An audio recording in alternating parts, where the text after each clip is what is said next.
Hey guys, it's Gen Z Stacker here, back with another video. Today I'm going to be giving you my top 5 tips I wish I knew when I started stacking my silver. Alright, these tips are going to be quick, they're going to be brief, I'm going to try to get to the point as fast as I can. If you like videos like this, hit the like button. If you haven't, please hit the subscribe button and hit the bell notification to be notified next time I post another video. Alright guys, I'm really loving the love that y'all have here on YouTube and the silver stacking community. I'm thankful to be a part of it, and let's jump into the video. Number 1 is have a strategy. When you start stacking your silver, have a strategy to what you want to buy. Don't just start buying silver willy-nilly. Don't say I want to buy bars, I want to buy coins, I want to buy the Panda that's from 2011. Super expensive, but you just want to buy it. Have a strategy. I myself stack for weight.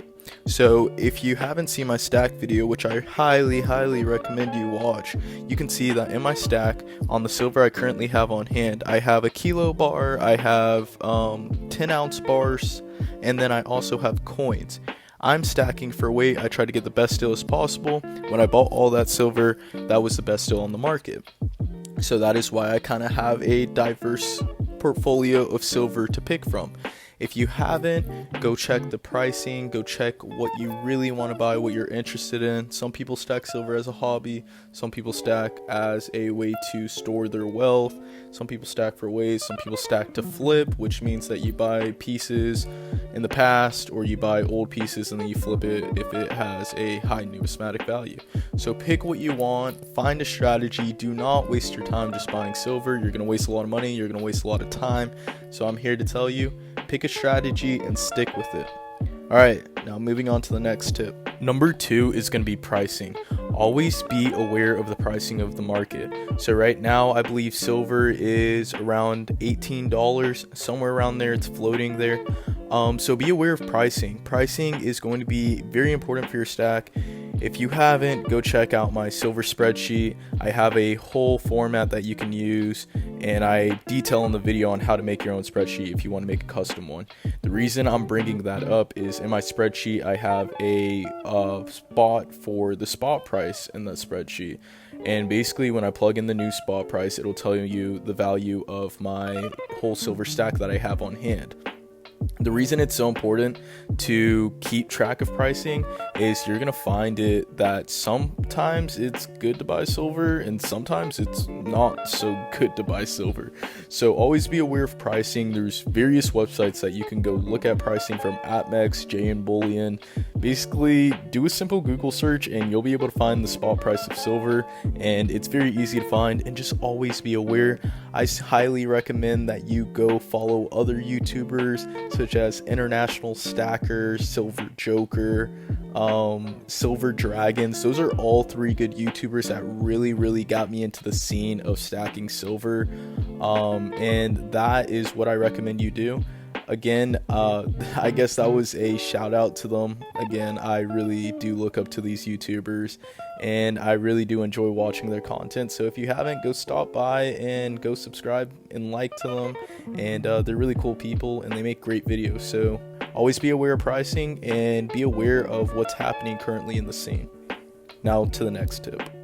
Number 3 is really important, and it's going to be very direct, and I'm going to be very brief with what it is. It's having a budget. So just as you would have a budget and a portion of your paycheck that you would save just for a normal savings account in a bank, do the same thing with silver if you plan on stacking.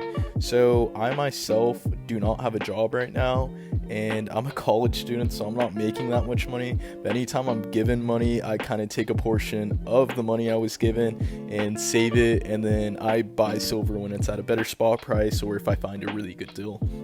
I highly suggest you do the same thing. Just always have a budget, just as you would do with anything else that requires investing or financing in your life. Just have a budget.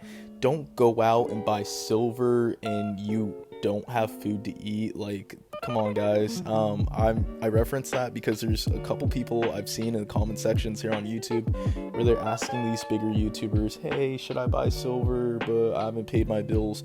Pay your bills, pay the things that you need to pay, and then use the leftover money to buy silver if you have any leftover money.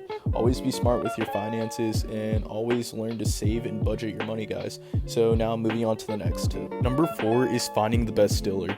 So when I say find the best diller, I don't mean, oh, pick the diller that I bought from Scottsdale and J&B Bullion. No, find the best diller that works for you and that works for your budget. So you're going to have determined a budget already, and then from there you're going to buy the best diller.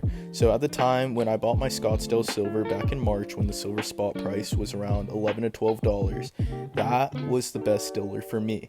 They had the best deals. J&B Bullion, SD Bullion were all sold out, so I was able to buy the amount of silver in the bars I wanted for the best price. And it ended up working in the long run for me, and it worked better because I was able to get high premium bars for a very, very low price. So that's what worked for me. Obviously, I don't expect that to work in the future with the spot price being at what it is right now and how everything is going. But find the best diller for you. Something I do recommend, which I will leave in the bio down below, be sure to check it, is a subreddit where people post the best deals on silver. Everything is authentic and real. I always double check too. If other people say that it's sketch, it's sketch. Listen to them. Don't lose your money, guys. But I'm going to leave it in the bio below so that y'all are able to click on it and join. If you find a deal, feel free to add it. I will look at it just along with everybody else in that community, and you'll help me, you'll help everybody else, and if we find a deal, we'll post it on there so we can help you and everybody else. So yeah, moving on to the next tip.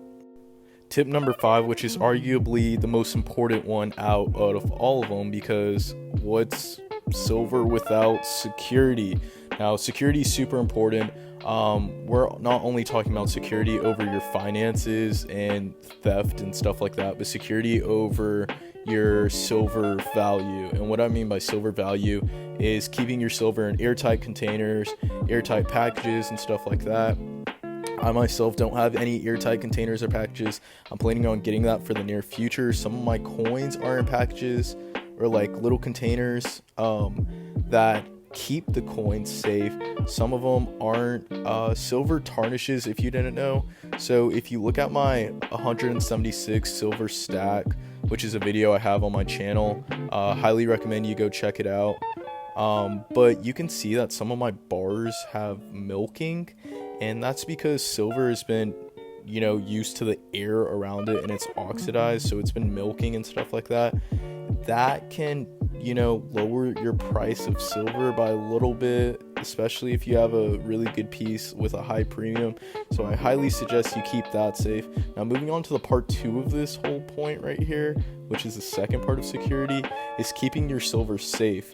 Now, do what works best for you. I highly recommend that you search up on Google how to keep your silver safe. Don't just keep it in a cookie jar. I mean, anything that you've seen in a movie, don't do it. Everybody has thought of it. Don't keep it in a cookie jar. Don't keep it in a book, anything like that. When it comes to a thief, they're gonna do anything they can to get whatever you have.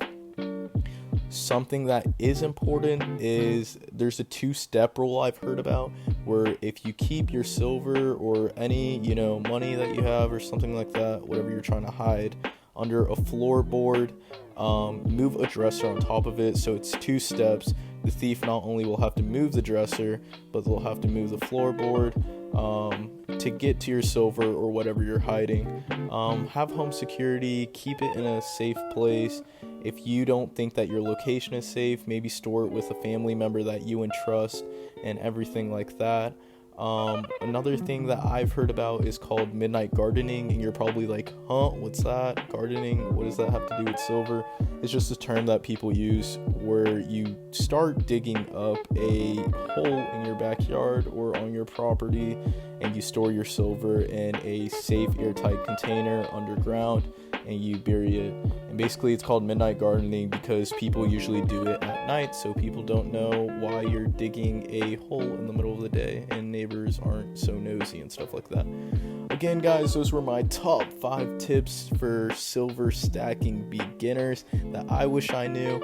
If you have any suggestions or comments, leave it down in the comment section below. I want to hear from you, and I want to hear from everybody. So thank you for watching this video. If you haven't, please subscribe, hit the notification bell to be notified next time I post a video. And also be sure to hit the like button if you did enjoy this video and made it to the end.